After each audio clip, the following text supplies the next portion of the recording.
Boom, and welcome back to another episode of the Happy No Fear podcast. I'm your host, Chase, and on this week's episode, we have an old friend who was on, in my opinion, a really revolutionary skateboard team called Menace, which then turned into City Stars, changed the world with that flavor, and also he's an actor and freshly out of Pelican Bay maximum security prison. So without further ado, I give to you Fabian Alomar.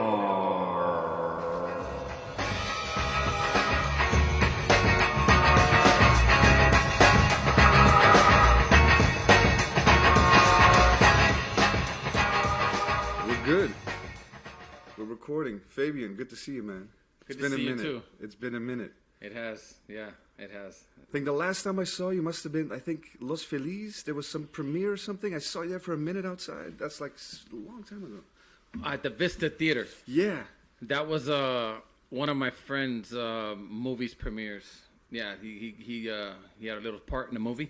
Right. And Paulo was there too, right? Yeah, Paulo I think Diaz. I came with Paulo or something. Did you? Yeah. And his girlfriend at the time. Was that? Not sure. It was at the Vista Theater. Let me see. Classic movie theater, man. Yeah. One of the old school. That's the oldest. That's the oldest in LA. That is the oldest movie oldest theater? No movie shit. theater Right there in in LA. Vermont. Yeah. I didn't know that. Hillhurst, Vermont. Yeah. Hollywood. They all like. They cross up. Yeah. Yeah, that's a minute ago. And then, the way, so for people listening, like, how did we, like, click up now? Or, like, even, like, say hello to each other? Is I reached out to you on Instagram.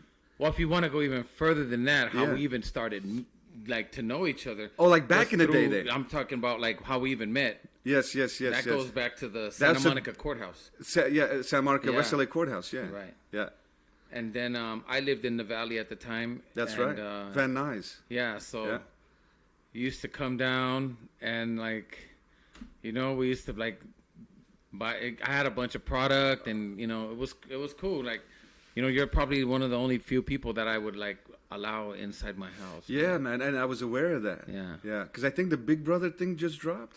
Right. Where they did, like, a portrait on you and, like, your family and everything. I did an interview with the guys from Big Brother, and so that was like a big thing for me, and my whole family was involved in it. I put them in it. A big fight even broke out. No as shit. The picture during the photo shoot. Rick Kosick was taking a photo of all of us together, and there was gang signs being thrown, and big fight happened in the back. It was cool though. It was good, man. It's. Oh, that was legendary. Rick Kosick he almost lost it, and he was like hiding behind me, holding onto my arm. He was scared. Yeah, but I understand. Yeah, but that kind of shit happens all the time, and we were just like, oh, it's just one of them, but it was unfortunate that I don't like putting my friends through nothing like that. Right. Yeah. So then, a little bit after that, I spiraled out of control. I went to prison for about 8.5, 9 years, and then I came out, and I lasted about 2.5 years in and out of doing movies and stuff. That's when I must have seen you last year at the Vista. And then and like these are the times of Facebook now we're talking. Right. And so I got out. I started, getting my feet wet with the whole little industry thing, and I did good for about 2.5 years, and then I went back in. And then I went in for two years, came out for another 2.5 years, and I went in 2012, got out 2014, and then after I got out the summer of 2014. By 2016, in December, I got locked up again, but that was after the whirlwind of the whole Cholos Try videos that I was in. I was in like a whirlpool of all kinds of craziness. Yeah. With Carlos Ayala. Right. Who I happen to have met. I met him 3 years ago. How? He was, you see all this neon stuff? Yeah. He was helping one of his friends out while I had a show. Yeah. And boom. And it somehow came up. And I don't know how we connected back to you, but maybe I saw his videos or something. I forget what it was. Well, me and him were in the videos together. Yeah, that's your partner in the. So if you saw my videos, then you've definitely seen him. Yeah. Sitting next to me or standing next to me all the time. Yeah. So, yeah, and speaking of that, like I guess now the end of 2020, so I've been out like a little over a month now. Yeah. And after 4 years in Pelican Bay. And so people are asking, are we still going to do those videos? Are we still going to do the Cholos Try? Are we still going to? And me, I don't have no interest in doing Cholos Try at all. If I do any videos. Oh, you don't want to do it anymore? Well, if I do videos, I'll do videos, but I'm not going to call them Cholos Try. I'm not going to do anything that has anything with me tasting food or doing anything like that. I think it's ran its course. And it went the distance, and it's done for me. Yeah. I'm speaking for myself, right? And I mean, that's fun what we did, and I'm proud of what we did. Yeah, because you guys put a lot of videos out, huh? Right? And a lot of them did pretty well. Yeah. So. And so now you feel like that was that, but you feel like there's more serious things to do, or you still want to stay on the comedic side? Or? I still want to stay on the comedic side. I think that's like in my blood. I can't stop being who I am. Yeah. One thing I do want to change is that, now I'm doing it sober and clean, and I'm not intoxicated with alcohol or drugs or weed or nothing. I don't even smoke cigarettes. I don't do nothing. So, and this is my personal choice. This is something that I need to do for myself. Right. And I'm still the same person though, because with or without all that, I'm still the same crazy batshit person that still does crazy shit, and I don't need an excuse to be funny. Right. But that was just me not taking care of the outside of after the camera was after they said cut and the cameras were off. My life outside of the studio was just twisted, man. So now I'm still gonna do the same things in front of the camera, but just live better after the camera's off and just live the way I'm supposed to. Right. Because maybe once the camera's off, that's done. You get that energy, and then like, what do you do with an evening, right? Sometimes like you get, what are you gonna do? Yeah. And then you want to celebrate some shit. I'm doing well, and hey, look, I was celebrating, and I was celebrating a little too much, a little too much. Like it was a nonstop celebration, man. Like and to be honest with you, it made me irresponsible, unreliable, and I was missing a lot of dates. Like, see, we were under the umbrella of Comcast.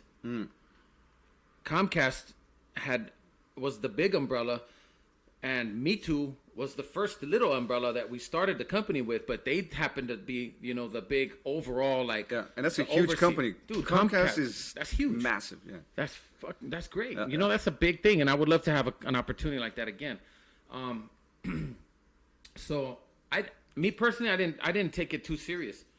I don't think I really acknowledged like where this could have gone, and I took it for granted. And if I would have been serious, I would have never allowed myself to make those kind of decisions to even entertain the idea of going back to prison. Yeah. Getting arrested, period. Yeah. So I had a lot of toxic people around me. I was toxic myself, so how would I even come to an understanding that person's toxic when I'm just like, we're all the same. Yeah. So when you're clear-minded and when your head's on the right path, you could actually look to the sides of you and you could see, okay, do I really want to be here? Do I really want to be in this area? Do I want to stay with this person? And whether it's a relationship or friends or a business partner, whatever it may be, you have to make those conscious decisions. Yeah. So I wasn't even thinking at all. Yeah. So in prison, I took up these programs, and there were classes being. Okay, so here's how it goes. When you're busted, when you get to prison, they have these programs that you can take. Now it's up to you to take the classes. The classes have they have rewards and kind of like they give you time off for completing it. Good behavior stuff. But it's not like you're you're working on self. It's a self-help program. Right. So when I say rewards, it's not like they give you money or something. It's not like they're paying you to, and it's not like that funny shit where they're paying you to snitch paying you to give information or drop. Right. No, it's you're being rewarded with yourself because you're working on yourself, on your, whether you have a drug problem or behavior problem, cognitive problem with, that means behavior, but like without drugs, just angry. Or alcohol, whatever it is, just cognitive behavior, like anxiety stuff, all kinds of that stuff. shit. It covers everything. So it's called the Anti-Recidivism Coalition, ARC. It was created by Scott Budnick. Scott Budnick is the big executive producer in Hollywood. He's done like all the Hangover franchise. He's done the movie Just Mercy. He's done remember that old movie Will Ferrell, Old School? Yeah. He was an EP on all those films. Nice, yeah. So like he's huge, man. Yeah. So he back in like 2000, I want to say 2014 or 12 or something like that. Around there, I'm not too sure what the year, but he started the ARC company, and that program it's helped so many people. Yeah. It's helped so many people. So it empowers incarcerated inmates, right, as well as ex-felons, right, to be productive inside there, to make moves, to go in when you got to go to board, when you got to go, when you might have to go to board and like speak on your behalf in front of, you got the warden, the warden's assistant, and you got like all these lieutenants and they're just judging you on your character. So you gotta know how to testify, hold your own, but also speak the right words. Don't get too nervous. Don't get vexed. And what they do is they try to get you angry by saying certain things like, well, what makes you think you're gonna be different now? Yeah. Push a couple of buttons. And so do you accept blame, and do you accept the fault that you've done, and do you accept that? How do you want to make amends? Have you written anything to make amends for your victim? Have you done anything like that? They want you to work on yourself before you're deemed eligible to even hit the streets and be in the society. So it's just it's a lot of things, man. Like and that's probably good because, like, I mean, everyone is like that to a certain degree, meaning like no one really wants to look at their own self. No. Because that's annoying. Then it's like you got to take responsibility. So, and that's for like civilians across the board, Dude, I've always never accepted blame for anything. Right. I've always pushed it on the next person. Right. That's not the way to go about it. That's not, there's a way of doing things and like owning up to what you've done. And like even with this last crime that I did, it was a violent crime. It was a battery. It was using physical force, and like I should have never even done that. Even though that person was poking a bear in a cage, like I still shouldn't have reacted. Right. No matter what. This was a private situation or in public, or it was a private situation. Yeah. And it's like it just should never happened. But under the influence, and like when you're intoxicated, you just don't think.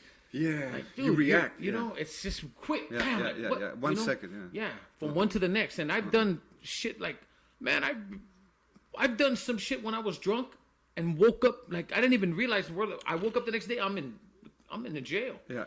And I'm like, oh shit, like I'm in a police tank, and I'm like, how the fuck? I don't even know how I got there. Yeah. So that's something that you don't want to happen, and thank God I'll never have that happen again. Like knock on wood, I don't ever want to go through that kind of stuff again. So sobriety is definitely the path to remaining in control and to make your choices the way you really want to make them, and not some reaction based off some pocket or somebody, whatever. I've done it already, and I've kind of smoked all the weed I can, and I've smoked all the drugs I could, and I drank everything and snorted all that bullshit and swallowed pills and all kinds of acid to mushrooms to everything you could think of, and I'm good, man. I even did drugs in on this one, and see, I was locked up 4 years. Yeah, I got out of 9 years, they gave me half time. This is on the last bit. This last one now. Okay, so I got sentenced 9 years, but with halftime. Yeah. So, out of the 4 years, I've only been clean 3. Yeah. So as of 3 now, I've been clean. Yeah. That first year, I was just like, I didn't. It was hard. It's a hard pill to swallow in the beginning because, like, I lost so much. I had to deal with Comcast, and I was working on something with Sony, and there was my manager Pete Salgado, rest in peace. He bailed me out. I left Carlos hanging. I left all those guys hanging that we were working with.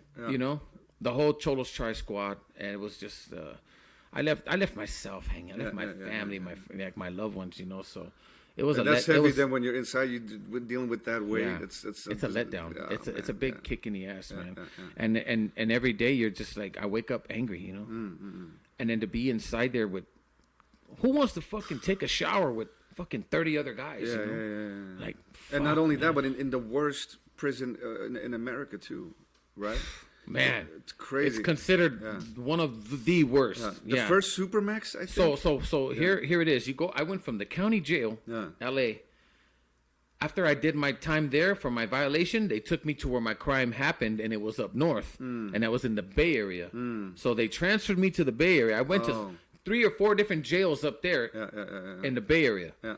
So you can imagine a guy like me from down south up there. It was testing. Yeah. It was a lot of trials and tribulations, man. Yeah. Like even within your own people. Within my own people, within my own race. Yeah. Within Hispanic community, period. Yeah. Being a Southerner and going up north there's the Northerners. Yeah.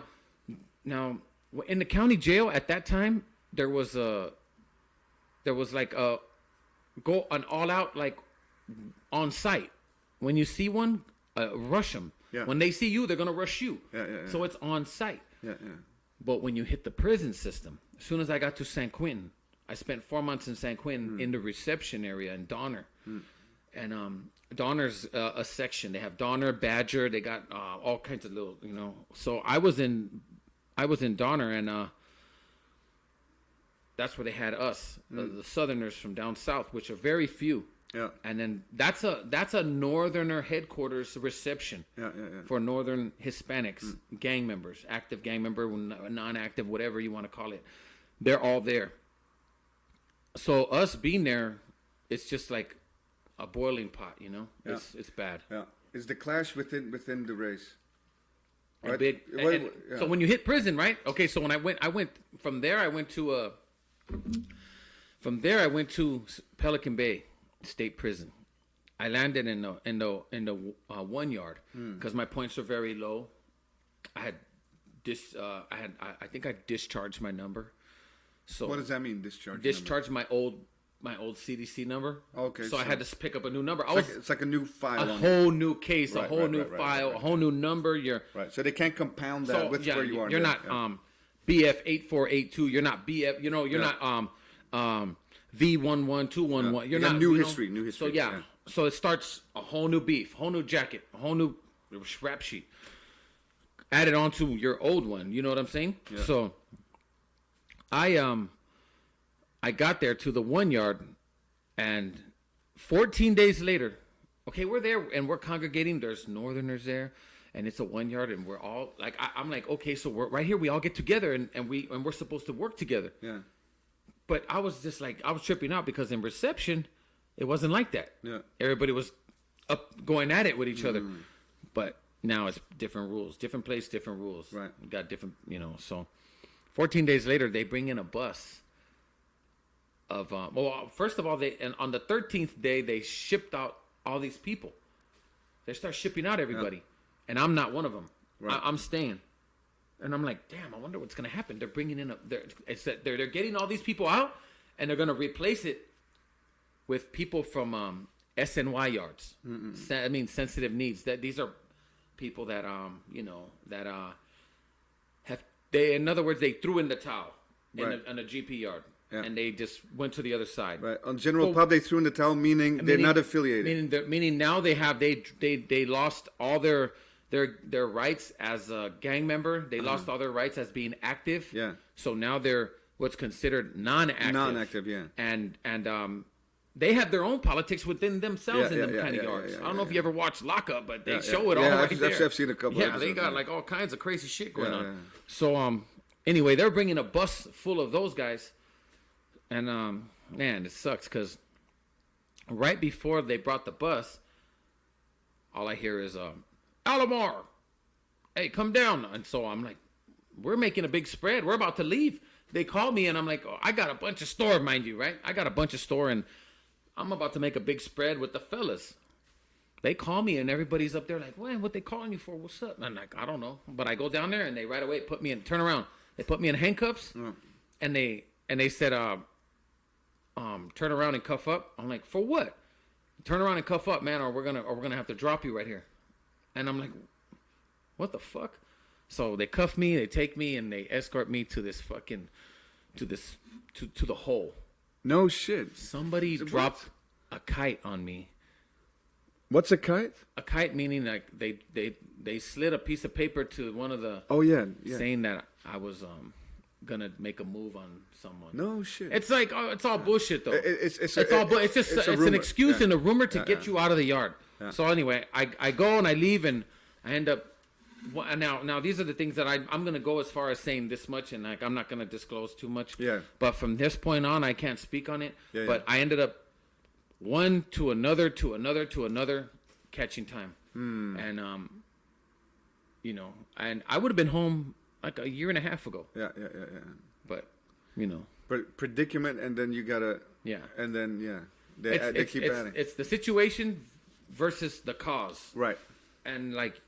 The result is the outcome of that. You have to do if you do something, you fight and you get in trouble, you're going to the hole and you're going to do some time in the hole and you're going to come out, and then if you get in trouble in the hole, it just adds on. Yeah, and it just continues, So and just put it like this. I should have been home 18 or 19 months ago. Yeah. I heard or I saw somewhere that that rumor, whatever, right? Mm-hmm. That can be judged on by the warden, and they have their little whatever informers there. Yeah. And it's full non-disclosure. So even if the warden says, yeah, the rumor, but we can't say who informed. Right? And so if they don't like you or something like this, like it's just a matter of like, someone not liking you, and then they can add some time and they really fully control you because there's no judge involved at that level. No, right? No. And that's where things get a little bit, like how can you maneuver in a world like that when if you just end up on someone's bad side as far as the officers or whatever, then all of a sudden you're there for an extra year, 2 years, who knows, right? Yeah. And so it's bad, man. All they need to do is drop it's called a 1030. Yeah. A 1030 is you have a snitch, a bona fide, legitimate informant that's making a statement on you. Yeah. And now. But that can be open up that file because that's private. You could just be doing your time and just doing normal, being a good man. Normal person doing good time, not fighting, not getting involved in nothing. Yeah. Someone drops a 1030 on you. That sticks. It's crazy. It sticks. That's crazy. And it stays, and it doesn't. No come appeal. off. No appeal. No fucking no. Appeal don't happen. No, fuck no. It's like that's it. Wow. It's like a starfish. Yeah, it's hard to get out of you. Yeah. It's over. So like do you see then everyone like does that cause a lot of respect for the guards because of that? Is that their idea of the technique? Or is there still like sort of like it's still like a stressed situation? Obviously, it's a shark tank, bro. Yeah, it's a shark tank, and So I would say my best analogy would be it's a shark tank, bro. And if you can't swim with them, then you better get away from them and dodge them. Yeah. And if you can't do that, you better learn how to. Or if they smell blood, they're coming for you. They're coming for you. Yeah. And everyone who shows weakness is, it's like you got a bunch of guys with with life, Yeah. that life without the possibility, LWOPs, and they're life just, without the possibility of parole. yeah. And some of them have beat death row. Yeah. Some of them got kicked out of death row, and now they send them straight to Pelican Bay. And that's like the number one spot for shoe kickouts. If you've done a shoe term, Oh, shoe, yeah. SHU. It's a segregated housing unit. Yeah. If that's security, it's high security there. It's like the top max. Right. So, segregated housing unit is you're segregated from every single person. You have no communication, no contact, and you're stuck. And you get in one block, right? With like 60 other. No. One block Your own thing. Yeah, 4 on top, 4 on the bottom. You face a wall. Yeah. Wow. And single cell. No window. Nothing. Oof. Single cell. Four on top, 4 on the bottom. So you get familiar with those voices. You may never see those guys. That's what you told me when we spoke on the phone. Yeah. You may never. With the wire and stuff. Yeah. So you may never see those people. Yeah. Only if they pass in front of you, going to like medical. Yeah. If they got like you catch a glimpse of this is my friend, but I've never really looked at him. Right? Yeah. Yeah, and then you recognize the voice. Yeah. And then the voice. You're like, damn, I can't put a face to that voice. But yeah, because I've never seen him. You just know the voice. But when you hear him, you're like, oh, shit, that's you? Yeah. All right. Yeah. We're friends. Yeah. We're friends, and we didn't even know until I heard you speak. Yeah. Yeah, you were telling me you had a friendship with someone, I think that was on death row? And he was like a floor down from you. I was on the 4th tier, and he was on the 2nd. So I would have to fish over and throw my line down. And he was in death row. Right. Down on the bottom to the side, so I had to swing my line. It was crazy how you become MacGyver in there, man. You find little ways make and shit a little happen. hook in the thing. Yeah. And you get bars of soap, like you shave like a shaved down toothpaste. Yeah. Colgate toothpaste, right? The tube. Yeah. So you empty it all out. Empty out. You cut it first in the bottom. Yeah. Cut that shit out, right? The part where it comes out of the tube part, where it's actually the toothpaste comes out, you would cut that and keep the back. The back part you keep. Right. So you cut the part where the tube comes out, you empty out all the toothpaste, you clean it, you go in there with soap or if you can a rag and put a lot of hot water in there.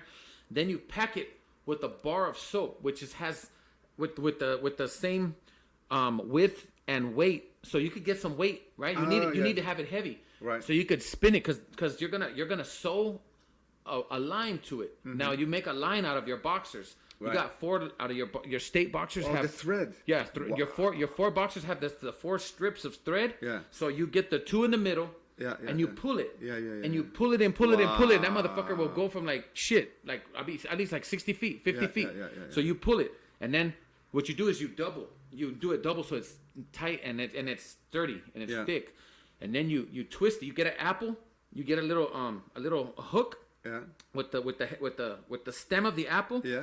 You make a knot, and now you've got that, and you twist it, and it braids. Those 2 lines go together, and when you got two strings, and you spin an apple, and when and they're both connected to the apple, and you're holding the lines from up here, right? Yeah. So now you spin the apple, and it braids itself. It just starts to braid. Right. Because it's centrifugal. Yeah. So it's like a big old spin, right? And then that connected to. It takes time, but that's how you make your line. Yeah. And then you with the toothpaste, I put soap in it. I shave down a soap. I put it in water and make it. That's for the weight. That's for the weight. Because the toothpaste is too valuable to give up. The toothpaste is too valuable. Yeah, you bro. can't They ain't get giving rid no of that. fucking toothpaste. But soap you can get. You need toothpaste. I ain't walking around like shit mouth. Yeah. Chewbacca caca mouth, you know. So no, it ain't happening. I need to put soap inside the. Right. So soap is cool. You need soap too, but soap is more easy to come around. Yeah. Toothpaste is like shit. You're asking for You're asking for a honey bun. Yeah. I ain't giving you no good shit. You know. I'm giving you a piece of soap though to make it, and then this is gonna last you. So the soap, and then you make it so it could go under. Some people have like 1.5 inches. Some people have like 1/2 inch. Mm-hmm. Some people have even 2 inches under their door of the cell of their door. Depending on your door, you make it that size. And that weight. Yeah. And then you kind of fling it out towards a direction, and then people pass it for you. So here's the fling. If I'm going downstairs. Because there's a barrier in the bottom of the floor. Mm-hmm. They have a barrier, so when it floods, that is like a little lip, like a lip. Yeah, it's like a big coping, but it's like square. Yeah. So it's about 4 or 5 inches. So you need to make a ramp. Oh my God! And this is like, crazy. This is where It's a lot of everybody becomes work. It's a lot everybody of work. becomes this fucking a fingerboard MacGyver skater. shit. Like Yeah, you yeah. have to be MacGyver. Fingerboard So skate, like yeah. you're thinking like a skater. All these dudes in here, like I'm like, damn, you have to make a ramp. Well, I skate ramps all the time. You know how to make yeah. one. I'm yeah. like, shit, Exactly. I'll make a good ass quarter pipe right here. Yeah, We yeah. go fly off this shit. Fuck a ramp, a launch ramp. Yeah, yeah. You know, and so you make under the door, you make a cardboard from your paper, paper that you just find some hard paper, and you throw it. And now you hold on to the string that you made, and you throw it underneath the door. It's gonna go under, and then over. Wow! It lifts over the lip. And it has to go over the second. Okay, there's 5 bars The that go bars, yeah. that go horizontal. Another obstacle. Another obstacle. So you have to know all these things in order to. And if you do it over the first one, it won't because they're gonna send you something, right? Yeah. So the dude downstairs is gonna tie on with a slip knot. He's like, "Hey, homie, did you get that?" He's like, "Hey, shoot it down." So I have to swing it. Once I'm over, I have to swing. So it has to be over the second bar. Yeah. There's 5 bars. The Yeah. second one or higher. Yeah. But the second one's fine. Yeah. Because that gives an extra It gives distance. leverage. It gets distance because I can swing it. Yeah, and yeah, whatever yeah. he sends, it won't get stuck. Yeah. Because otherwise, it's just you got no So thing. imagine if you're on the very first one and he's sending you a package, and it just gets stuck, and you got no. But with the second bar, it gives it a room to space to exactly. move. You can wobble it over. Right, I can wobble it. Wow. Yeah. Wow. That's crazy. And so, can you talk about what's sent back and forth, or you don't want to? What was sent back and forth was, to be honest, it was food. No shit. Cosmetics, food, books. Cosmetics? Like soap, deodorant, toothpaste. Oh, like that, Yeah, hygiene. Yeah. Yeah. Call it cosmetics. And different people have different access to their commissary, or like how No. do they get the things? No, everyone has the Or it's same. gifts? Everyone has the same, but some people got more money than others. Some people been there longer and have accumulated more. Right. So They have their stash, which they're being very frugal about. Right. So they this is gonna come in handy for a trade or for a hookup or for this or that later. Let's not indulge now. Okay, so let's be patient with it. Right? This is what I would do. I had accumulated a lot of things in my cell, right? I had a lot of stuff. Store, books, hygiene, little knick-knack stuff that like little hooks and headphones. I had all kinds of the things that you need. So food is the number one thing people want. That's what they want, like snacks and. They want food. Yeah. Number 2, hygiene. Yeah. So if I want to get you to do something for me, 9 out of 10, it's gonna be food. Now, let me tell you what trumps food: drugs. Yeah. But you gotta be dealing with a drug user. Right. So a lot of times people are not gonna be so open with you and put that on the line where everyone's looking and watching. So what you do is you mask it. Hey, I'm sending you some food, but I have a little kite, and I told him to read my kite. Yeah. There's where the kite comes in. And it says, "Hey, how much you want?" Yeah. He tells me. So then but everybody thinks I'm doing food down there. Yeah. But I'm actually doing something bigger. Exactly. Yeah. Because the codes they already don't work no more. Like everyone already knows all the codes. And shit. Yeah. The guards and everyone else, they know what things mean, man. Yeah. Like they know. And the guards let it slide with that activity, or they just don't know because it's at a certain hour. Depends. It depends on where you're at. Or in man. between their patrol, boom, that's when it happens. I'm gonna tell you the truth. If you're at a higher level of prison, like a level 4, a level 3, guards will look the other way and be like, fuck it. They got bigger things to worry about. Like, major shit happens, Yeah. Depending on who the guard is, though, too. Right. It could be like he may even get involved and get a little sum on the side for himself. Well, that's a whole nother story. That's a whole other thing. Yeah. But if you got like little if you're in a little yard, like a smaller level, like a level 1 or 2, 9 out of 10 they're gonna be petty with you. Right. So they're gonna be very petty. Right. And this is my first time ever even stepping on a 1 yard, and it only lasted 14 days. Yeah. And then right away they brought a. And what's the 1 yard? The NDPF. It's called NDPF. The people they brought. They're from a non-designated program facility yard. Non-designated program facility means that these guys have dropped out of the gang, snitched and dropped out and had to leave, or like whether it was debt or they're child molesters, rapists, or just scared or homosexuals. Yeah. So all that falls into one category. And that's where they usually send people who, even good guys go there, man. Like, I'm not going to lie. Like, they just made some bad decisions. Yeah. Some good people that I know that used to be good have made some poor decisions, and they ended up going there because out of fear of what would happen to them. For retribution. Yeah, because they made a mistake somewhere along, and maybe they couldn't even, that mistake is not their fault. Right. But guess what? This is a dirty game. Yeah. So you decide to play, And when you play, some shit happens, So you just I played my position. I was asked to do certain things. I did it. I stepped out. I did what I did. I did what I had to do, and then I don't do no more, no less. Yeah. But I'm gonna take care of what I gotta do if you ask me. Yeah. But I'm not gonna go and be that guy that raises his hand and be I don't want to make a name for myself. I don't give a fuck because sometimes about you're in there and it's like, man, you have to.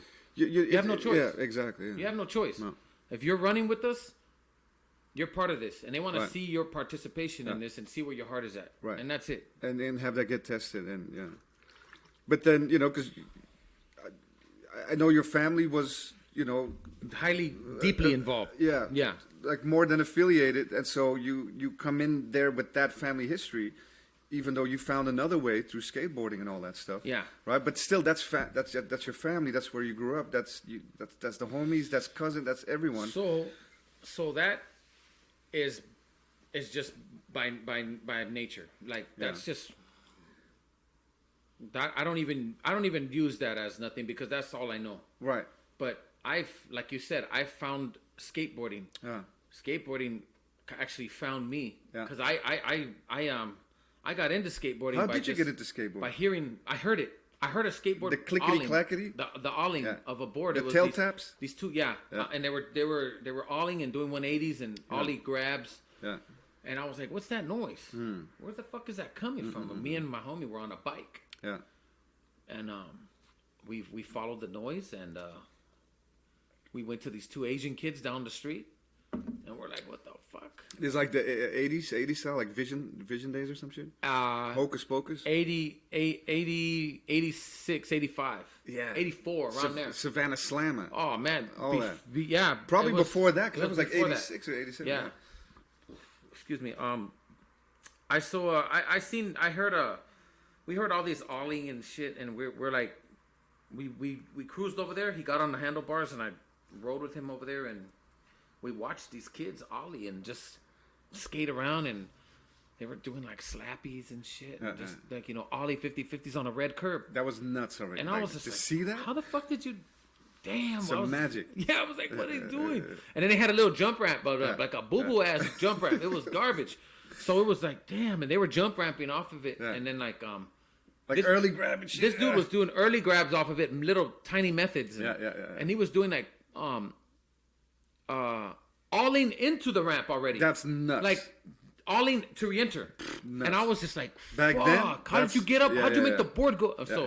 So we're like, hey, let's try it. And they're like, oh man, this Asian kid was just like, man, I don't want you to steal my board. No. I go to school with you, fucker. Yeah. Come on, man. We go to school together. And he's like, nah, man, I don't. You're gonna snatch my shit. Nah, hey, come on. I go, I live right down the street, man. Right, Fuck. right. I know your name, fucker. You're the Filipino kid in our class. Come on. You're fucking Kenny or Kenneth or some shit. No. And he was like, yeah, but okay, just right here. And I go, look, here, hold on to my bike. Yeah. And my bike was stolen, so he probably thought that I was gonna steal his skateboard, But I wasn't, and I didn't. And I was like, I live right here, fool. I just want to see it.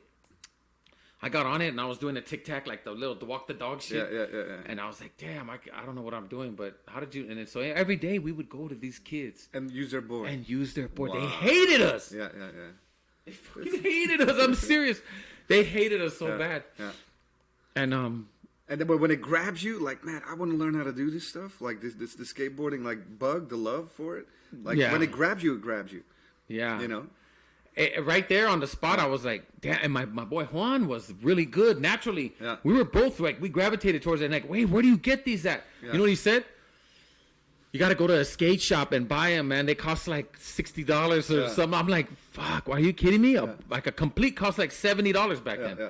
I was like, dude, that's unheard of. From my family, I'm not getting no fucking $60. That's a lot of money. I would barely get like $15 to go buy some Converse at El Piojito and MacArthur Park. Right. at the swap meet. They give me money to go buy Converse, and that's it. Yeah. And then like a couple dollars left is mine. Right. But so yeah, it was rough, man. We stole our first skateboards in Glendale. Yeah. We went to Glendale, California, right there by Eagle Rock. Yeah. Jacked our, but we saw these kids with. They used to put their skateboards outside of the donut shop. We were driving by. It just so happened. It was They just meant park to be. them outside and then Meant to be, Holmes. Hey, wow. we're fucking passing by on our way to Eagle Rock because Glendale was like, there was either too many cops to like get a kid and kidnap him a little bit and fuck him up. So we didn't want to do all that. We're like, damn, man, that's not. I don't want to do all that. And this is back in the day when we're in the back of a truck. Right. Remember in the 80s, you could be in the back of a truck. It was legal to sit in the back. We were in the Nissan trucks and shit back in the back. My homie had a Ford Courier. Yeah. Hector, rest in peace. He was from our tagging crew, DOC. We were all from DOC. He had a Ford Courier, a '76 Ford Courier, and it was primered up. We had it fixed up. We used to steal parts for it and shit. Yeah. So, and we're kids, man. Yeah. And kids trying to have fun. Yeah, and so we see this donut shop with like 11 boards outside or 10 boards. What's a 2-2 missing right there? You know, that's how you think back then. We're like, damn. We looked at each other like, hey, make a U-turn. We went and I grabbed like as many as I could. I dropped them, and just ran.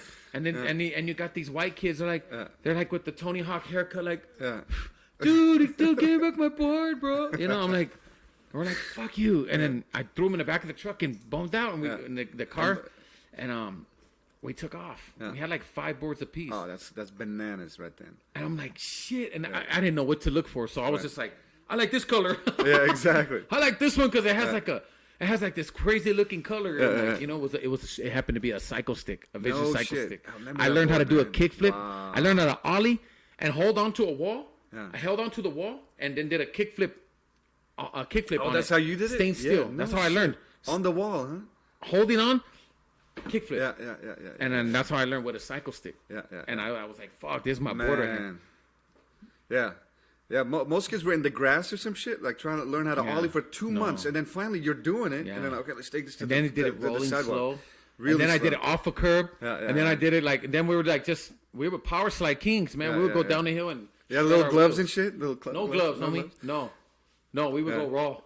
Yeah. We were dirty. Hey, callous. We were known as the good. Like me and my boy Juan and Joey Suriel. Mm-hmm. We were so good. The dudes that were sponsored loved us. Yeah. But we were dirty. We had like holes in our shoes. Right. Our socks were like fucking tore up. Yeah. No money. Right. We were always like, when they would go eat, we'd be like, oh, fuck. This is the bad part right here. We don't got no money. Let me use that cup for a refill. Yeah. Hey, I would go and I would go to a trash can and rinse it off real good. Yeah. Before there was my homie, no pandemic my shit. My homie Marco had always had a little backpack. I'm like, what's with the backpack all the time? He had every cup from Wendy's to Jack and Jack, everything. He had them ready. He's like, who's thirsty? You know, we got a fucking Wendy's over there. And that's how, you know, we get the drinks and shit. Hell yeah. Beautiful. So we would go to Carl's Jr. on 6th Street, 6th and Commonwealth, and we just like, shit, we look for a cup, fool. And then right there, we were so deep. We were like 13, 15. Yeah. And we just sit there, and they wouldn't even have the balls to kick us out. Yeah. They would just sit there and just pile up 1 or 2 cups of the, you know, the salad bar? Yeah. Free salad bar. That's right, salad bar. Yeah. And we would all take turns sipping. Yeah. Damn, it was so crazy, man. And out of all of us, me and Joey are the only ones that kept it going because people got hurt. Yeah. People got jobs. They had babies. Man. They went to jail. Yeah. Motherfuckers turned to addicts, and we just kept going. Some got killed. Wow. Some got killed. Yeah. Excuse me. But I just had a lot of Panda Express right now. Oh, that's good. And so I continued skating, man. Me and Joey kept it going, and then how? Because like I moved here in 1995, and I just sent you the picture earlier. I don't know if you saw it. Yeah. So I moved here wearing a Menace t-shirt, and Menace back then, like you guys, changed the world for all of us back home, and I think for all around the world, because that's the first time, you know, people that were into hip hop and like, you know, making mixtapes and doing all that stuff finally were like represented somehow. You know what I mean?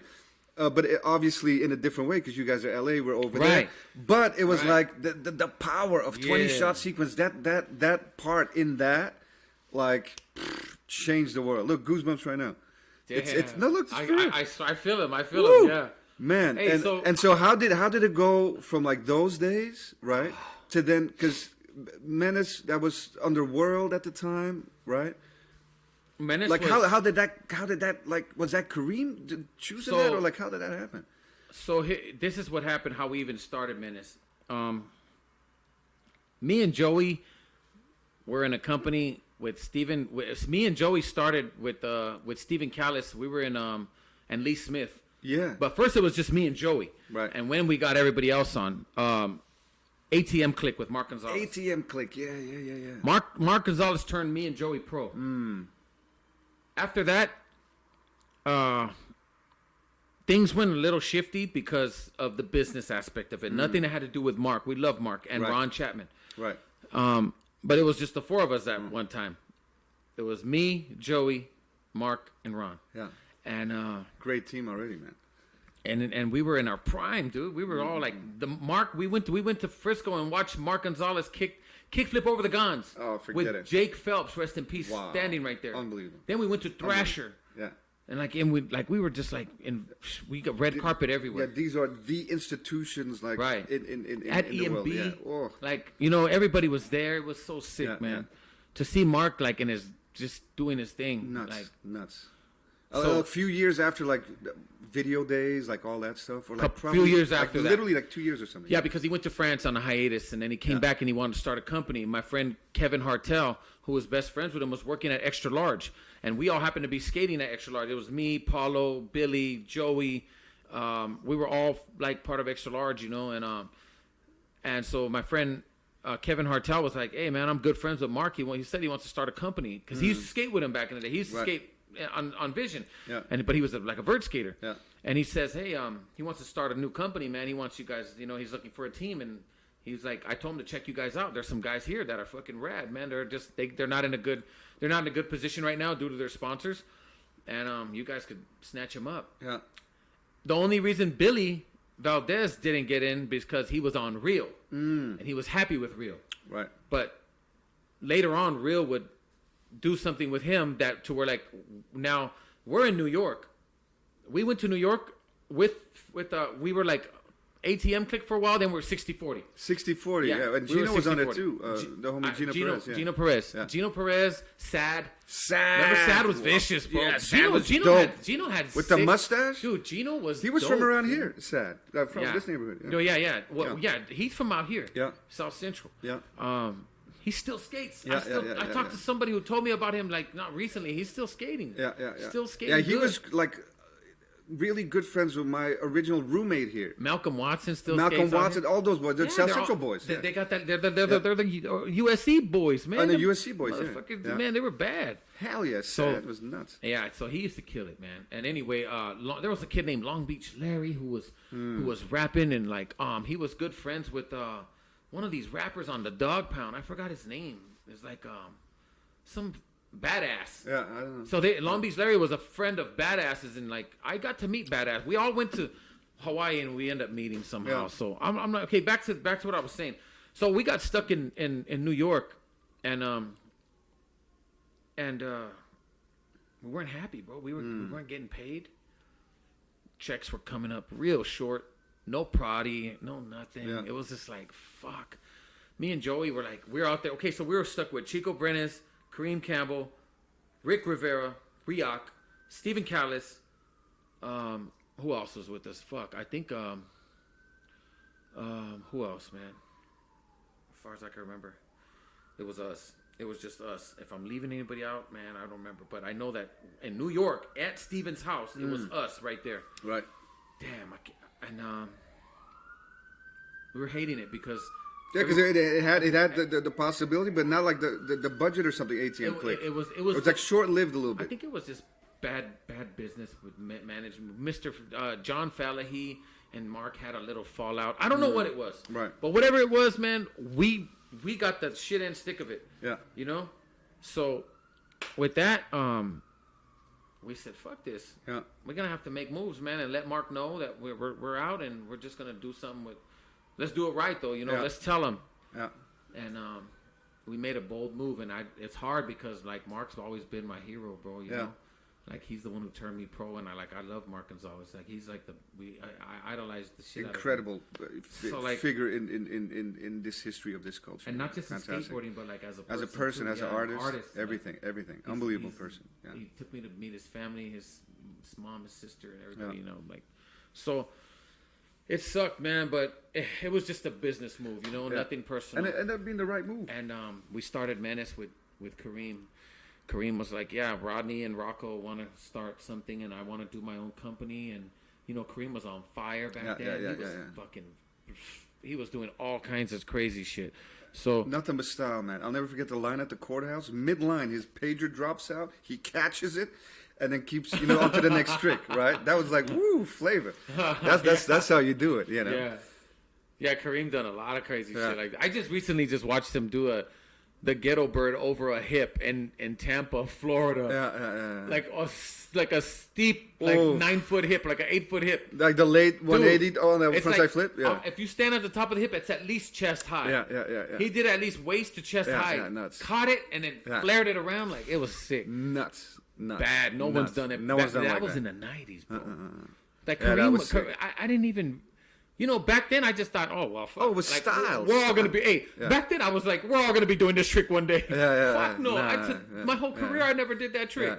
I was thinking that, back then you just think of things like, you're like, fuck, you know? I'll get it next year, maybe. Yeah, I'll be doing that in a few months. I'll be doing that in a few weeks. Fuck that. Or not. Hell no. Probably not. Never. Yeah. Because that trick was incredible. Especially the way he charged that trick. It was like that steep frontside flip, caught, and then whap, that overturn. He fucking nollie.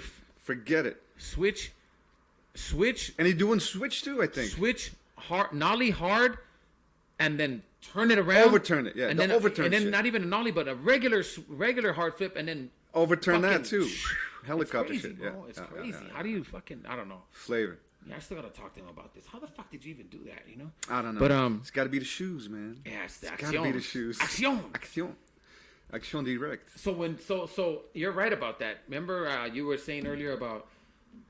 We started like a big movement. Oh, like that's for sure. Skateboarding. Well, I kind of seen this, and back then, like I said, you don't realize it. I never realized it because you live in it, right? Yeah, so I'm not.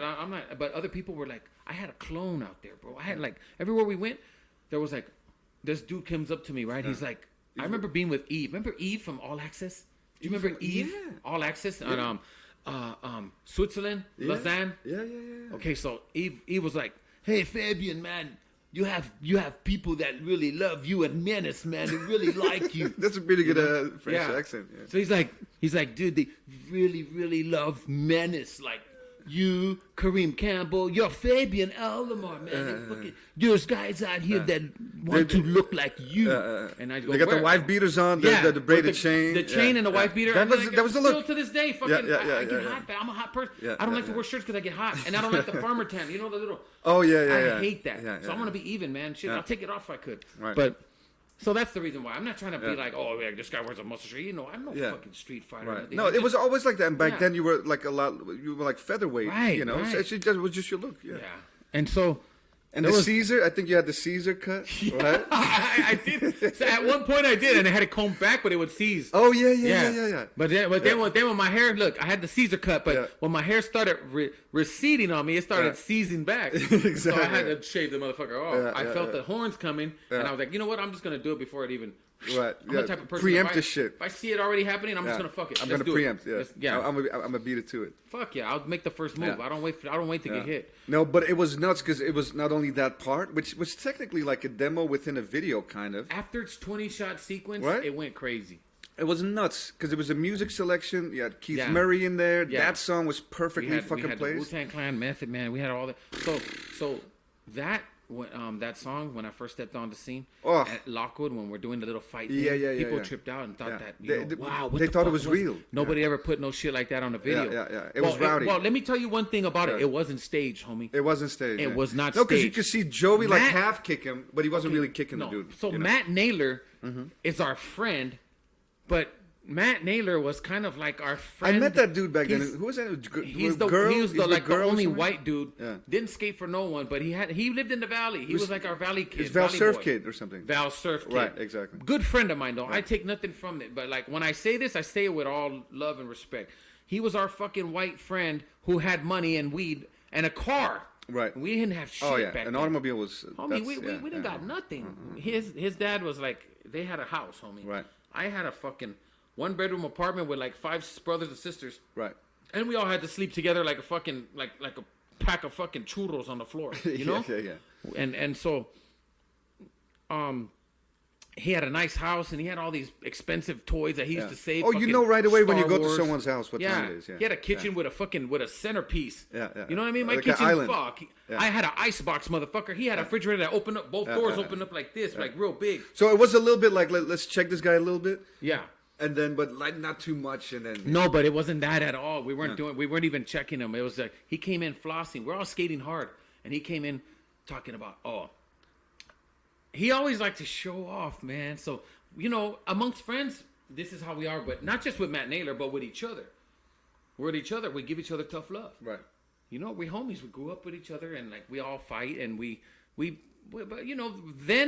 but Matt Naylor just happened to mark himself out because of the simple fact that he likes to show off because he can afford these type of things. And we were just barely like coming up, and so Joey and I believe it was Joey and maybe Billy or Kareem was talking about, I'm gonna go get the new polo this and the new polo that, because back it was like 93. It was 93. The video didn't come out till 94, but all the shit we did was in 93. Yeah, the Nautica shit, everything. All that shit was everything done in 93. The video didn't come out till 94. I remember this clearly because we stopped filming like in February of 94. Wow, and the video came out. We couldn't put nothing. It was already gave to Sock, gave it to World. Yeah. All the shit we did 93, bro. Yeah. So that's already extra ahead of the game because all that wouldn't back in the days, like, your skate shoes are also your kick it shoes, and kind of until you guys, which was like, no, you want to get the Tim boots or you want to have your kick it shoes, take them skate shoes. We would take both. Off. Yeah, take one skate shoes and one chill and that's when you knew fools were really fugazi later on because they were kicking it in skate shoes, and I know you don't skate. Yeah. You know what I mean? I was like, but that's disgusting. But and then they're still with the sweaty shirt. Yeah. And then like you don't have an extra shirt to put on. You're still with that little wrinkle. Yeah, exactly. But the heart of sweat. Yeah. But that was the introduction to the Nautica jackets, the Tommy Hill stuff, like all that like finer stuff, you know. And hip hop was moving that way, but like it was only certain acts that got it, like Keith Murray, like all these groups. Right. They were they weren't mainstream actually, and they never really did become mainstream. Yeah. They were always the top of the underground, and you guys represented for that, which like aligned and like made the pocket bigger. And that was just so beautiful, man, because it was like self-respect, K Solo? K Solo, yeah. I got to meet him after I got out of prison. He was on EPMD. Yeah, that's first Redman's album. brother. Yeah, I did not know that. That's Redman's older brother. He's always commanding voice, in and out of prison. No shit. You remember that song? Your mama's in my business. She's in my business. Yeah. Okay, well, it just so happened that years down the line, I told him, "Hey, man, you know what? We did a music video." I was with another friend of mine named Josh Hill, and then I got to meet him, and I told him, "Hey, dude, I did this skate video a long time ago, and I used Keith Murray. We all used Keith Murray in our part, and we used Method Man, and it was a dope ass song, and so he's like, no shit. So he looked at it and he was like, damn. Oh, that helped him out big time. So that made him like, he was like, man, he gave me his hand. He hugged me. No wonder them checks kept coming in 93, 94. Right? Yeah. Imagine that. Yeah. And then later on I heard that, because then became the era of like, guys that would produce these skate videos, they need music.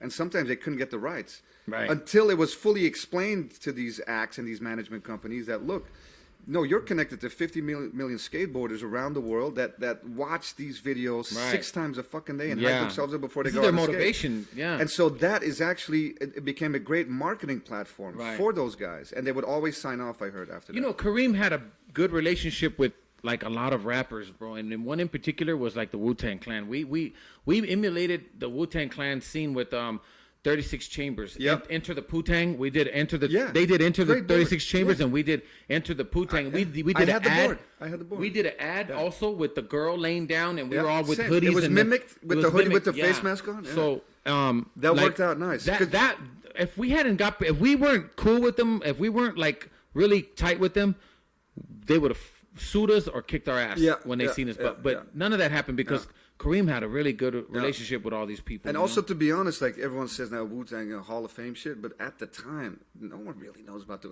hip hop was not playing on the radio. You had 92.3 to beat a little bit. Yeah, the on the East Coast it was. On the East Coast, it was on the Stretch Armstrong on and K-Day and all. On Babito, Thursdays, Babito, Stretch Armstrong. But you see what I mean? That now you got everywhere's hip hop. Back then it was like, you got that show. But for the West Coast. For the West Coast, that meant a lot. For the cross. Yeah. Because the East-West thing was about to happen in 95. Because it was like Snoop. Yeah. It was Snoop vision out here. Yeah, or above the law. And I love Snoop. Don't get it wrong. I love Snoop. But that was what... That was you guys being different.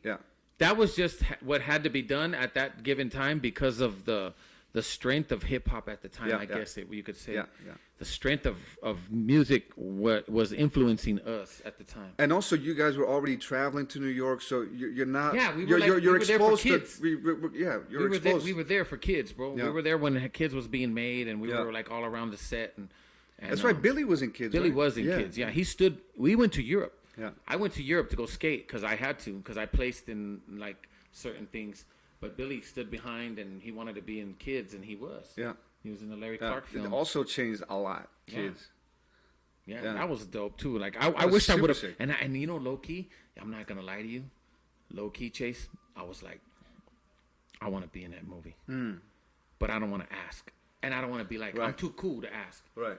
I'm too proud, but I wanted to be in that movie so bad. Yeah. I wanted to be. I wanted to be in like where Justin Pierce was. Right. And you know, or like Leo Fitzpatrick or something. I wanted to be in it. Like when Billy was in it, I was just like, fuck. Yeah. But it wasn't my calling. Yeah. It wasn't my time, and you know, but now is a different story, and I feel like I'm just pursuing the dreams that I've always had. You know, like even though with the bumps in the road, man. Like I was told by Danny Trejo, you know, like just today in the morning, he told me, you know what? He calls me all the time, and I call him. Like Danny Trejo's been like a mentor since I've been home, and I'm like always at his house, and I get good advice from him, and he leads by example. So he's been sober 52 years, and 52 years. So with so many, like he got so many years in sobriety, and he's very smart, very knowledgeable, and wise, just like a good person all around. Good heart, dude. Good, solid heart. And you know, so he tells me, you know, you're gonna always have bumps, and these bumps, they're gonna come from the people that are most closest to you. Don't go over them. Go around them. Never heard that analogy before. Go around the bumps. You don't have to go through it. Go over them. Go around them. And by go around them means just like keep doing you, but avoid those pitfalls. See it coming by now, and then go around them. Avoid them, and you don't have to go over it, but you could go around them, and you know, sometimes you just have to leave certain people where they're at, and you know, you're gonna have a lot of triggers, and you're gonna have a lot of people that are gonna be hating on you. And they're gonna be your family, your friends and family. So don't be discouraged, and don't let that get to you. Just know that they're not ready to understand you yet, and just keep going and keep pushing. And you know, as long as you stay clean and sober, everything's gonna come together for you. Yeah, that's right. And you know, and so far it is, man. Nice, man. So far it's been good. That's very good to hear, man. Yeah. I was excited to talk to you. I was surprised, you know, because I had no idea you had gone back in. Yeah. You know, and then all of a sudden you have a phone call from, you know, Pelican Bay State Prisoner, blah blah blah blah. I'm like, what? Push 5 if you wish to accept. Yeah. Yeah. Because on the text, I mean, maybe we should give a shout out. Right? Yeah. Oh, Jan was my secretary. Yeah. My best friend. Yeah. Janet Villa. So Janet Villa, big shout. And then I'm like, she made it all happen. Yeah. She was the one who connected the dots. So she was checking everything. She connected the dots for me. Checked my social media. Would let me know what was going on. Opportunities or whatever. Everything that went, and I had met her through being in the system. And when I was in the county jail fighting my case, you know, and she's been a blessing, man. Nice, It's been man. a blessing. Like, you know, angels come in different forms, Yeah. and she's been there for me the whole way. You know. Yeah, that's big ups, man. Yeah. Yeah, that's really. And she's still today, to this day, a very good dear friend of mine in the family. You know. So. Excellent. Let's take a quick break. Yeah. And then we can continue. All right. Yeah. Cool. So let's put the mic on, man. Let's Okay, go. we're back on. All right, we're back on. DOC. DOC. We're back. We're the first tagging crew that had professional street skateboarders. The only tagging crew that had real professional street skaters. Girl, Chocolate, World Industries, Menace. We were like the only one that did that. We went from Shiloh Greathouse to Eric Costin, Tim Gavin, Kareem Campbell, fucking we had Guy Mariano, Rudy Johnson. Every last one of us went out and mobbed. Gabriel Rodriguez, rest in peace. We all fucking went. Didn't he write Aya? Aya. I remember that in my bank. I remember in my memory. It was because it was in his funeral. Yeah. And he passed away last year. Rest in peace. And yeah, man, and like I went to his and I went to his cemetery. I went to his site. What's it called? The gravestone. The gravestone, and it says right there. It says Aya, and it says Gabriel Rodriguez Aya. No shit. And it has a skateboard next to it. Nice, and man. like, it's so sick. Yeah. Yeah, I remember that. Because around that time, I started age. tagging too. Around that time, we start. And me seeing that also was like, oh shit, they're doing what I'm doing. You know what I mean? DOC, man. We used to. I got into that crew back in shit. I don't know what year it was. This is like 1991, 92, I think. I got into it in like 89. Or maybe, before 80, that. 89, 88. Right.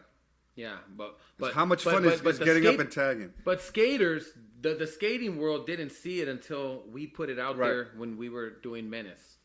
Because before that, they didn't have no clue. And Shiloh in World, that what Love Child, I think he was tagging or something. No, was it the video after that? I forget. I'm not sure. I know what you're talking about. Where he was, dope shots like fisheye, like he's like doing some shit with in a yard somewhere. He's like throwing up some letters. I think that was Shiloh, right? I'm pretty sure it was. Style, man, with the blue jeans, nice yellow T-shirt. Dude, Shiloh's bad, bro. NTS is on, sick. I think. I think it was the NTS. Remember those Airwalks? Yeah. The rubber shits. Remember Duff was big back then, too. Duff's was huge. Duff's huge for me. Duff's shoes was sick. I used to fuck with Duff's. Yeah, I was when I got on World, I used to get Duff's all day long, and then I just got on Devious. Yeah, remember the Etnies Raps?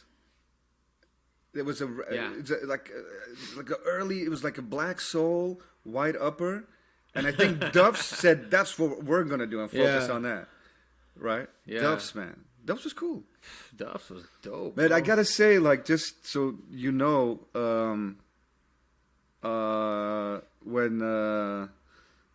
when we met back then, and then we had my friend Ivan. Was like, yo, Fabes, like, you know, we can buy bulk from Fabes, you know, meaning product, but not product. We're talking about, you know, skate gear, bolts, shoes, like all that sort of stuff. And he's like, you know, I'll check with him. I think it's cool. You know, you come too. And then we used to come over to the house, and like that really like saved my life, man. Like back then, like financially. Because what I was doing is I was buying from you and also a little bit Billy and other homies, and that product that you guys had wouldn't drop in Europe for another 8 to 9 months, right? So I would like write shit down on faxes, you know, couldn't really take a photograph, but it's like, trust me, you know, this is the latest stuff, latest Devious, the latest all this stuff, and I had to sell it for a premium, you know, and then make your money back and So I remember I would get boards off of you. You know, what was it, $15? If I bought a lot, you know, maybe get it down 15 with grip. Right. Was just like, man, this is a steal, and I could sell them back home, and then live to see another day over here. And that meant a lot to me. I'm doing this. I'm getting fat checks from them, and I'm getting them free at any time I want. Yeah. So. And they knew that. I figured these guys are from the other side of the pond, bro. They're from way out. In a whole other continent, like, I'm looking after them. They're helping me. They come in. They're buying a lot of shit at once. And reality is, like, I don't even need to sell that stuff. That just sits there, and then I end up giving it away anyway. It's extra, yeah. I might as well just And that was like, I gotta thank you that was again. weed money. Cause That was chronic money. We called it chronic back then. Doja. Yeah. So yeah, no, but that helped a lot because every time, I think after a while we came like every 3 weeks or some shit. Yeah. We stocked up. Because then you were, hey, trip out on this. You weren't just dealing with me. You would deal with my girl at the time, Lisa. Yeah. And like I'd be like, oh yeah, Ivan and Chase came by. I'm like, fuck. That's right. You got money then? Okay, cool. You got it. Okay, get rid of all that stuff. That's house money. Yeah. Yeah, get rid of all that. And she would just be like, yeah, they came and they left me, and I could tell like she was just happy and it was cool. No, it really like it meant a lot because. Like my situation was very limited at the time, so I had to try to be smart, and like try to earn some money somehow. Of course, man. And so like that for like a number of years, like really like, I could stay longer now. I could try to like really work some shit out. That's before I really started painting and all that sort of stuff, and so that was meaningful, man. So thank you for that. Thank you, man. Yeah, we both were looking after each other at the same time, like. For me, the product was, I said, it was free, and I'm just happy to, give it to some people that were like, there's only a few people that I gave it like for those cheap prices for like that because they appreciated it, right. But a lot of other people were just like, they just have different intentions. So like, and I'm a good judge of character, man. Yeah. So I didn't really trip on it. Yeah. Plus, I was like, she would tell me too, like they seem like really nice, you know what I mean? They seem like they're from their English wasn't that good. They sound like now my English is good. Huh? They sound like young Arnold Schwarzeneggers, you know? That's probably what it was. For real. Like please, you guys hello, extra grip, please. What's up? Hello, grip tip, and yes, hi, skateboard Fabian. Yes. I'm like, yeah, man, hey, yeah, come on in. Yeah, stand right here. That's good. Stand please, right here. I need more sizes 11. Yeah. Please, what's going on? I told you already. You have it size 11? Yeah, this is fine. This is good. This is very good. I'm like, yeah, don't worry about it. Okay. Little Arnold Schwarzeneggers. They're like, come on, that's cool. Yeah, man. That was always nice. Like, yeah, and you're like the only ones that I used to let come to the house and come inside. Because that's like private, Yeah, I was like, I don't even like people coming to my, and you had sometimes people standing outside like, hey, is there a pro skater around here that lives here? And like, fuck no, get out of here. Is that you? Nah, man, it ain't me. Get out of here. And they would be, okay. Yeah. Like, because then they just hang out. My son wants to play, and he's like, they're bothering him. They're probably gonna steal his shit, because he had a board. Right. And at the time he was small. Now he's big, man. My son Junior is huge. Man, how old is he now? He'll be 26. 26? 26 on tomorrow. Wow. Tomorrow's his birthday. Happy birthday, Junior. Yeah, Junior's birthday tomorrow, 26. 26. 26. Trip out, man. Trip out. Damn. And that's crazy because I'm only 36. Right. Yeah. That's so crazy. How does that happen? You're I don't understand how that happened. A young bloomer. I had him when I was like 9. Yeah. That's what happened. Yeah, you had swimmers, man. You had 9 and a half, yeah. They were like Michael Phelps swimmers, bro. Yeah. They hit quick. Yeah. It's all that doping, man. Yeah. Gets right in there. They were born, my swimmers were born with fins. Yeah. Webbed feet, but it turned out to be a good thing. They swallow that water. Piranha style. So so tell me, what are you gonna do with all these paintings, man? Like when I get my place, can I have? Oh, you can come in here, grab whatever you want, man. Yeah, that's on the strength. And you sell these for like you make good money, huh? So to be really honest, I mostly sell walls. So like grab one of these right there.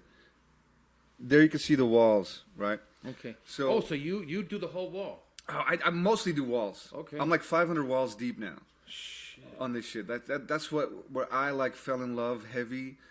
Hey, so let me ask you something.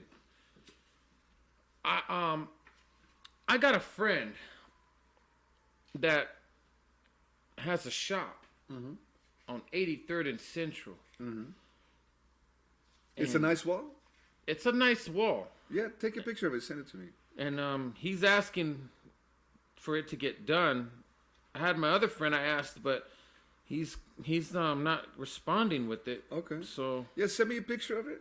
And what kind of it's a corner. What kind of store is it? It's a whole corner, and like it's a nice flat wall. It's a skate shop. It's the one where my face was at. Warning skate shop. Oh, no shit. Yeah, my friend What Martin. happened to that?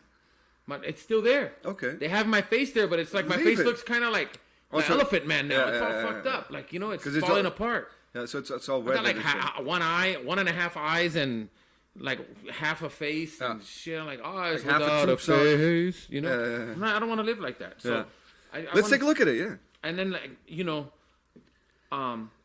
we can make it something fun. you can make it something dope, man. Yeah. Like, you know, and like your shit looks happy. It looks Yeah. like No, I'm Mr. Happy Psychedelic. I'm just happy to it's- be here, man. It's like dope, psychedelic happiness. That's me. You know, put your best foot forward and create something nice for the people. You know. Check this out. This is really nice. I want to keep. Yeah. this. Let's see if it's approved by your consigliere. Yeah. I want to keep. Can I have it? Oh yeah, of course. Yeah. Yeah. And you can take whatever you want if you want something today already. Like you're always welcome, man. So we'll definitely do that. That's dope. So yeah, that's what I found like through skateboarding and all that, and then you know hip hop music, the culture attached to that, and then the early tagging stuff. When I got here, I'm like, man, I'm a tagger back home. I'm a thief back home, like the troubled kid a little bit. But I want to learn how to blow this tag up, you know, like, and so I went through my phase of wild styles and all that sort of stuff. But then I'm like, I think this medium is good enough, you know, to put on walls for real, not only on the trains and under the bridges and all that shit, but like, no, this is good enough for, and I mean like this graffiti culture, this is good enough to like be on Main Street, you know, forget, you know, the underpass. You know, and the underpass I always respect. And so I started believing in that heavy around the time that I met you back then, like 96, 97. Started doing legals. Legals, yeah, asking for permission. Mm-hmm. And then it was really difficult back then because, especially in LA, there was a lot of tag bangers and like all that sort of stuff. So when they saw I don't look like a tag banger or the stereotype thereof, but then I show up with a crate of spray paint and the guy who gave me permission to paint his wall is like, wait, I don't want no trouble. I'm like, what do you mean trouble? No, it's me. I'm still smiling, right? Look, I'm gonna paint something nice. I'm like, no. That's spray paint, man. That's trouble. So the spray paint gives a bad. Oh yeah, back then. Stigma. Woo! They're like, oh, this is gonna be affiliated. I'm not trying to get into no trouble. Yeah. I'm sorry, you can leave. I'll pay you. They want to you to leave. come up with the brushes, right? Yeah, and I'm like, sir, look. Number one, I don't do brushes. I don't know how to use them. Number two, I got technique now with the spray paint stuff. It works faster, and this is the new way of doing things, especially on walls. Yeah. And so I got a lot of how do you call it? Like opposition, like pushback. But I remember that pushback from like late '80s, early '90s skateboarding. When they called us rats and like, what are you doing jumping around on this board? Right. Remember that? Yeah. And so I'm like, in '96 already in LA, the X Games were popping up, like, you know, so I knew we were going to land okay, even with this stuff. Yeah. But it was a lot of like educating people and like, you know, letting people know that it's not because the paint is in a can that this is negative or violent or like gang related or whatever. Right. You know, and then slowly but surely, you know, like one person at a time, you know, and now it's a trip, right? Like there's walls everywhere. Now it's bananas. Especially now during this pandemic, you know, you see a lot of graffiti on the walls. Yep. They're everywhere. Yeah. And you know, too much time on your hands, too much time on people's hands, and they, you know, now a lot of things are, a lot of people are skateboarding and playing a lot of video games. They're writing on walls. There's a lot of people like working out. Yeah. Just doing the things that they neglected about themselves, Right. or maybe their favorite hobbies that they like were too much in a hurry to just go get to their job and get to that 9 to 5. Now they have no job, or maybe they do have a job, but it's like once or twice a week. And, and so they're forced to like do what they want to do to take care of themselves. What are you gonna do when like, man, you can't earn a living, you can't do anything? What are you gonna do? Yeah. Some people start singing, other people start making funny videos, other people start painting, like, you know. So there is, I hear what you're saying. Yeah. There's like a positive to like. These home videos are killing it though, man. Yeah. I see it, and there's a lot of content going around right now from just regular people. And you don't need a lot. You need your phone. That's it. You can shoot it. Yeah, just know how to work that phone and catch that moment. Yeah, exactly. Like, what's his face? Dog face, blah, blah, blah. Right. With the cranberry. Yeah. Yeah. He got up, man. He got up big time, man. Yeah, I'm sure that was his time and his calling. Yeah. Everyone has their time, you know. Yeah. And that dude, he just happened. He killed it on He that. hit at the time when everyone needed to see that and wanted to that, you know. And he had some swings and misses before us. Right. He was at it for a while. Yeah. So I don't know. I just got out and I'm like knowing. I hear all these people saying that this is, you know. But yeah, that's fine. Yeah. I don't judge no one, man. That's cool. You know? Yeah, he seems like a nice enough guy. He seems like a really good dude. Yeah. And I'm happy for him. Like, I don't know him. I don't think I'll probably never meet him. But, yeah, good for him. He did that. We've had our time. We had our time in 2015. Oh, yeah. Our videos hit with Cholos Try. Yeah. And, yeah, I mean. And the Frank Hurts stuff, too, yeah. And the Frank Hurts. More the skateboard community, maybe. The Frank Hurts was just within the skateboard community. Not too many people on the outside, like very little. But it's just I did that with this guy named Paul Animal Chan, and so I brought it up to him before, but he's got his hands tied. Right. Is it because there's like somebody else producing it and they gotta some shit? No. No. No one else produced. We did this ourselves. Right. Me and him, and you know, but that's fine. Look, I'm not the type of guy that is thirsty to go and do things and like when you're a good friend of mine, man, I'll work with you on whatever you got going on. Right. And I won't even charge you. Just be like, you know, if I need money, I'll ask you. But you know, I believe in just doing what comes from the heart, man. And, right. You know, I'm not gonna go and try to force these videos out and for it to not feel organic and raw. Right. You got new plans for new ideas, new content that you want to put out there and stuff? I can't really talk about it right now, but there's some things that we're working on, and it's gonna be with Bobby D Presents, and it should be really good. Yeah, it'll be going on in maybe I'd say February. Okay, that's good. We're gonna work out. We're gonna work on it on January, and then by February we should be pumping it out. Yeah. And you should do one of these, man. Look at this little setup. You could do this easy. This podcast. Easy. Yeah. With everybody you know, everyone you met.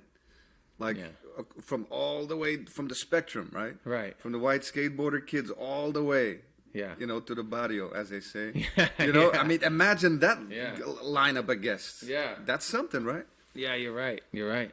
And it's easy to do, really. And that's another thing that we already got something going on with these people. And, and these people are like... These are the same people that... Well, we had 80,000 listeners at one point when we did Cholos Radioactive with Dash Radio. So we only did it for like a couple weeks, and it was like, wow, crazy. Gosh. Well, we were, mind you, Chase, we were at our peak with this whole video shit. Everyone was already like... Yeah, they were already tuning into anything we did. Yeah. So... Yeah. But we have to, you know, now when you're popping like that, it's like, of course, you know. Yeah. But I mean, I still got a following, but it ain't as healthy as it was before. Right. But I think a lot of people are interested in all that content without knowing where to follow you yet. You see what I mean? Yeah. Because they kind of everyone has seen those videos, right? And they're like, oh, that's okay, boom. You know, and I think it's false right now, what it appears to be, and I think there's a whole lot of love out there for you that it just got to fully connect still. You know what I mean? Because people really saw those videos, man. Those were shared all up and down. So it's just a matter of that's fake, you know, and boom, and then it's you got it, you know. Yeah. It'll. That's happen a matter of again. time. It'll happen. I'm not trying to, you know, it'll all come back. Yep. It'll all happen again, bro. I don't want to force nothing, and you know, just let it be. And right now, I'm just like I said, I got like 30 some days home. Right. So, how does it feel now? This time, it feels great, man. Because you've been out a few times before. Now it's different, right? Now it's different. Yeah. Now it's different because obviously we're going through a little weird phase in this world right Yeah, now. the pandemic. But I mean, What was that like? Sorry to interrupt. What was that like inside? When all of a sudden you hear outside there's some crazy fucking epidemic going around, and you guys are like, hey, we can't really move or be mobile, right? Well, what was that feeling like back in March of that year? It felt weird, man. It felt crazy, like, and seriously felt like everyone was thinking crazy. Like if they were gonna shut everything down, and what are they gonna do with us? What's gonna happen with us? Then all of a sudden we hear about people dying in big numbers and in prison down south. Because I was so far up north that it didn't hit our prison. See, if you look on the map now, for all the listeners that are hearing this right now, if you go to the map of California and look at where Crescent City is, it's at the top of California. It's 200 miles north from San Francisco, right? There's no other. And it's a forest. It's the redwoods. It's all there? redwoods. That's redwoods. But there's no other town after that. Yeah. And then you hit Oregon. So it's isolated. Yeah, and it's all fucking wilderness. And it's crazy, bro. So you got bears and cougars and all kinds of crazy shit going on out there. So did that isolate you guys from the pandemic? Yeah, maybe? it kind of saved us, right, from getting hit with the virus. Right. So the only way the virus would get to us is if a motherfucker brought it from down south. Yeah. Who's or in Central California. Right. And there was some cases in Eureka. And Eureka's pretty close to there. Now, the only way we got it inside the facility is because of some COs that were careless. Right. The correctional officers brought that shit in. So hear me out. There was only 6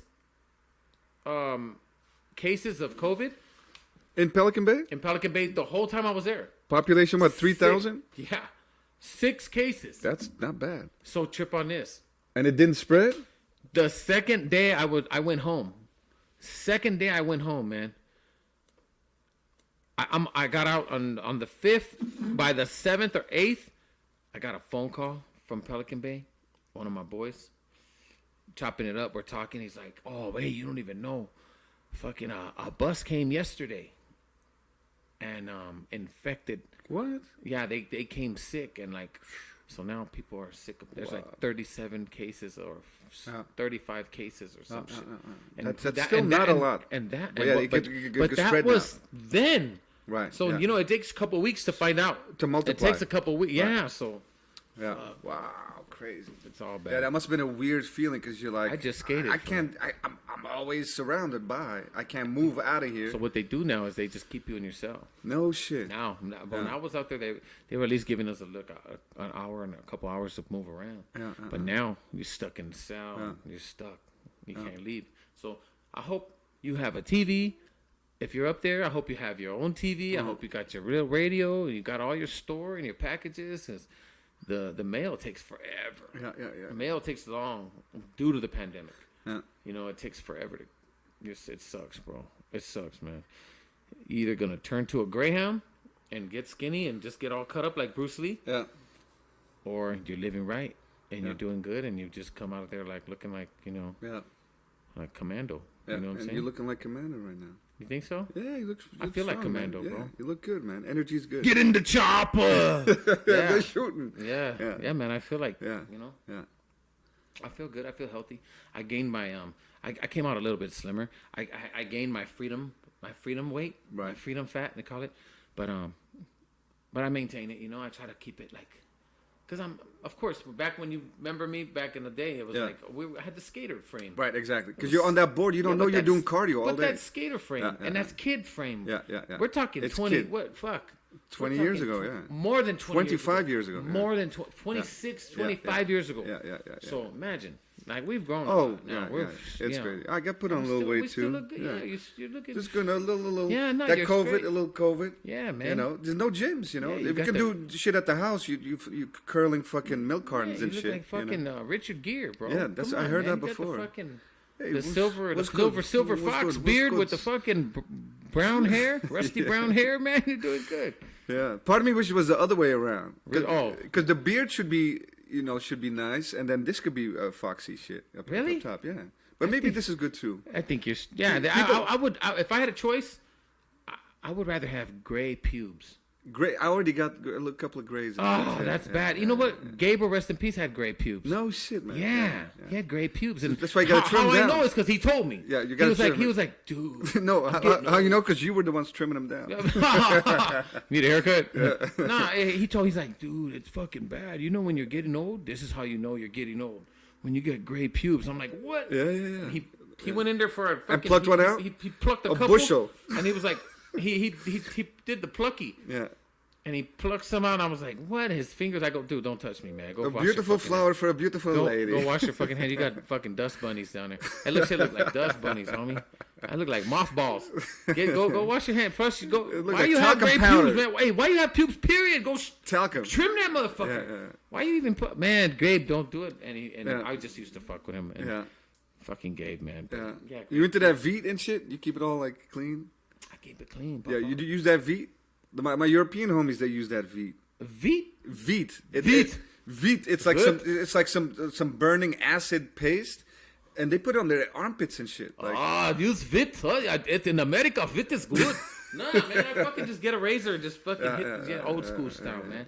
Yeah, they say it's cleaner. You got to look clean and smooth and aerodynamic. I'm like, no man, I'm keeping all my. I got too much to Veet then. I got the front, you'll the be back. Mr. Vito Corleone. No, exactly. Yeah, no, you can't do that. Shit, you need to buy bottles of this shit. Oh man, I got a sponsorship. Gosh, keep me sponsor me. I'll be doing ads for Veet. Yeah. Veet feels very good. Yes. I fly when I run.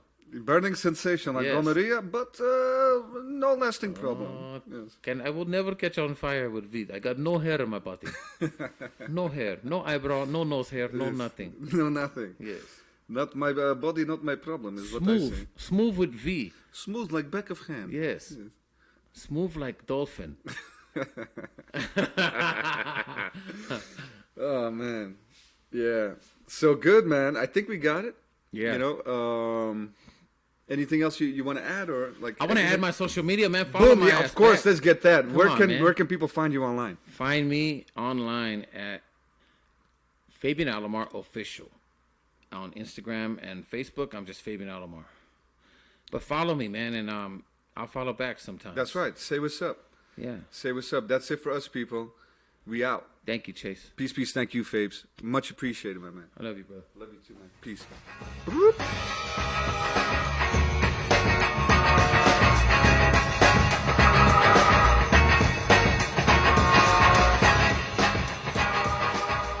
Boom. That was a homie Fabes, Fabian Alomar.